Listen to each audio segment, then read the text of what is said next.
الف لام را، یہ ایک پر نور کتاب ہے، اس کو ہم نے تم پر اس لیے نازل کیا ہے کہ تم لوگوں کو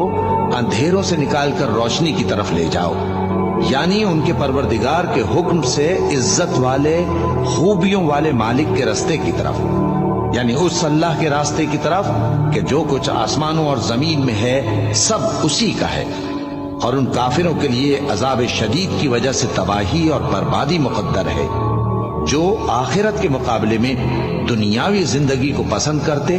اور لوگوں کو اللہ کے راستے سے روکتے اور اس میں کجی چاہتے ہیں۔ یہ لوگ بڑے دور کی گمراہی میں ہیں، اور ہم نے کوئی پیغمبر نہیں بھیجا مگر وہ اپنی قوم کی زبان بولتا تھا تاکہ انہیں احکام الہی کھول کھول کر بتا دے۔ پھر اللہ جسے چاہتا ہے گمراہ رہنے دیتا ہے اور جسے چاہتا ہے ہدایت دیتا ہے، اور وہ غالب ہے، حکمت والا